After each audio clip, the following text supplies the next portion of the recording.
सैनिकों से अलग हो गए तथा रास्ता भटककर जंगल के बीचों बीच पहुंच गए। जब उन्हें यह एहसास हुआ कि वो भटक चुके हैं, तब तक बहुत देर हो चुकी थी तथा वो जंगल के बहुत अंदर तक प्रवेश कर चुके थे। भाग दौड़ की वजह से उनको प्यास लगी। उन्होंने पहले अपनी प्यास बुझाने के लिए अगल बगल में नदी या तालाब खोजने लगे। खोजते खोजते उनको एक तालाब मिला। उन्होंने अपने घोड़े को तालाब के किनारे पेड़ में बांधकर तालाब में पानी पीने चले गए। उसी पेड़ पर अपने शक्ति से सैकड़ों सालों से एक चुड़ैल रहती थी। वह इस राजकुमार के रूप को देखकर मोहित हो गई। राजकुमार के पहनावे और शरीर के पहनावे को देखकर उसने अंदाज़ा लगा लिया कि यह जरूर किसी उच्च खानदान के राजा के घर का है। चुड़ैल ने सोचा कि कई वर्षों से मैं प्यासी हूँ, ना किसी मनुष्य का खून मिल पाया है और ना ही पुरुष का साथ मिल पाया है। मुझे जंगल को अब छोड़कर अपने शिकार की तरफ चलना चाहिए, क्योंकि वर्षों की प्यास अब बुझने का समय आ गया। चुड़ैल ने राजकुमार को मोहित करने के लिए स्वर्ग के अप्सराओं जैसा अपना रूप बना लिया तथा उसी पेड़ के नीचे खड़ी होकर राजकुमार के पानी पीकर वापस आने का इंतजार करने लगी। तालाब के शीतल जल से अपना प्यास बुझाने के बाद राजकुमार वापस उसी पेड़ के पास आए जहां उन्होंने अपने घोड़े को बांध कर रखा था। अपने घोड़े के पास पहुंचते हैं तो देखते हैं कि एक खूबसूरत स्त्री वहीं पेड़ के नीचे खड़ी है। उसके शरीर से मादक खुशबू चारों तरफ फैल रही है। राजकुमार उसकी सुंदरता देखकर अपना सूझबूझ खोने लगे। बड़ी मुश्किल से उन्होंने अपने आप को नियंत्रित किया तथा पूछा, आप कौन हो और यहाँ खूंखार जानवरों से भरे इस बीच जंगल में क्या कर रही हैं? उस स्त्री ने कहा, हे राजकुमार, मैं तुम पर मोहित हूँ तथा मैं स्वर्ग की अप्सरा हूँ। तुमसे विवाह करना चाहती हूँ। हम दोनों से उत्पन्न होने वाला पुत्र इस पूरे पृथ्वी पर राज करेगा। यही नियति है और इस नियति के तहत मैं तुम पर मोहित हो रही हूँ।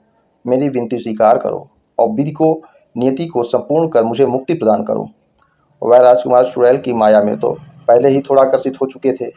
अब धर्म की चिकनी चुपड़ी बातों और उसके चेहरे के तेज को देखकर राजकुमार को विश्वास हो गया, अतीत में भी तो ऐसा कई बार हो चुका है। क्या पता विधाता ने मुझे इस कार्य हेतु चुना हो। ऐसा विचार करते हुए उन्होंने खुशी खुशी उसका प्रस्ताव स्वीकार कर लिया। तभी राजकुमार को खोजते खोजते उनकी पूरी पलटन वहां आ पहुंची। राजकुमार का सेनापति राजकुमार के निकट आकर उनका कुशल मंगल पूछा और पीछे छूट जाने की क्षमा याचना मांगने लगा। राजकुमार साहब तो पहले से ही प्रसन्न थे। उन्होंने कहा, कोई बात नहीं, और उन्होंने सारा कहानी बताया और तुरंत उस देवी को ले जाने के लिए पालकी के निर्माण का आज्ञा दिया। सैनिकों ने टहनियाँ काटकर आनन फानन में पालकी बनाया। राजा उस स्त्री रूपी चुड़ैल को लेकर वापस आ गए। राजमहल पहुंचकर उन्होंने सारी कहानी अपने माता पिता को सुनाई। पिताजी को पहली बार शक हुआ, लेकिन उस मायावी चुड़ैल के प्रभाव से सब मोहजाल में फंस गए और उसके स्वागत में जुट गए। बड़े धूमधाम के साथ विवाह संपन्न हुआ। भव्य आयोजन हुआ। पूरे नगर में भोजन कराया गया। खूब दान उपदान किया गया। राजकुमार और रानी भी भोजन कर अपने कमरे में चले आए। कमरे में आते ही राजकुमार ने उस स्त्री को अपनी बाहों में भर लिया। चुड़ैल ने सोचा कि अभी इसके गर्दन से खून को पीकर अपनी प्यास बुझा लेती हूँ, लेकिन फिर उसने सोचा कि नहीं, राजकुमार को धीरे धीरे मारूंगी, नहीं तो मेरा पोल खुल सकता है। ऐसा सोचकर वह भी एक पत्नी की तरह पूरी आत्मीय भाव से राजकुमार को गले लगा लिया, ताकि उन्हें थोड़ा सा भी शक ना हो। फिर उसने राजकुमार के कान में कहा कि मैं शरबत लेकर आती हूँ। भोजन करने के बाद शीतल शरबत पीना चाहिए। तब तक आप बिस्तर पर बैठिए। यह कहकर वह चुड़ैल राजकुमार के बाहों से अपने आप को अलग किया और शरबत लाने चली गई। कुछ ही समय में वह हाथ में शरबत लिए कमरे में प्रवेश किया और कमरे को अंदर से बंद कर लिया। सुबह हुई।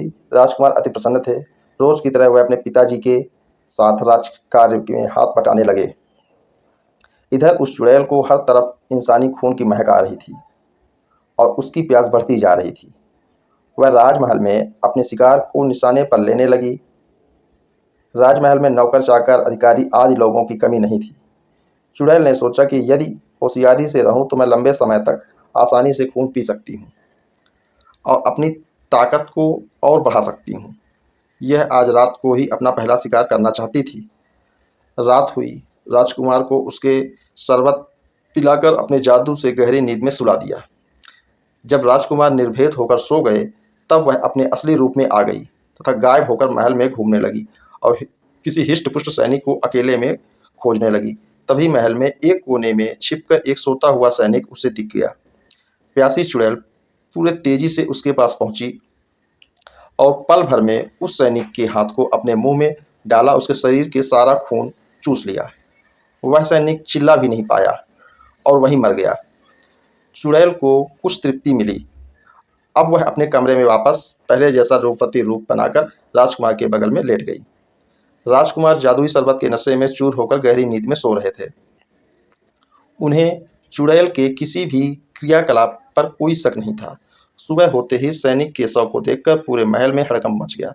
राजा ने तुरंत अधिकारियों को मृत्यु का पता लगाने का जिम्मा सौंपा, लेकिन कोई भी सबूत हाथ नहीं लगा। इस घटना को बीते कुछ हो गए। इधर राजकुमार शरीर से धीरे धीरे सूख रहा था। वो कमज़ोर हो रहे थे। उस चुड़ैल ने उन्हें पूरी तरह अपने वश में कर लिया था। राजकुमार ने राजा के कार्य में हाथ बटाना भी छोड़ दिया था। वह हमेशा उस चुड़ैल के साथ रहना चाहते थे। आज फिर रात हुई। चुड़ैल ने आज की रात फिर से जादुई शरबत पिलाकर राजकुमार को गहरी नींद में सुला दिया। अपने असली रूप में आकर महल के चारों तरफ अपने शिकार को खोजने लगी। तभी उसे रसोइया सोया हुआ दिखा। ठीक उसी तरह वह रसोइये के पास पहुंची और हाथ उठाकर उसका सारा खून पल भर में ही पी लिया। रसोइया सोया का सोया ही रह गया। फिर उस चुड़ैल ने अपना रूप बदलकर राजकुमार के पास सो गई। सुबह हुई। एक बार फिर राजमहल टहल उठा। राजा ने तुरंत राजगुरु को बुलाने का आदेश दिया। सेनापति रथ लेकर राजगुरु के आश्रम में उनको लाने चले गए। शाम तक सेनापति राजगुरु के साथ राजमहल में उपस्थित हुए। राजा ने उनका चरण स्पर्श कर स्वागत किया और उनसे सारी कहानी सुनाई।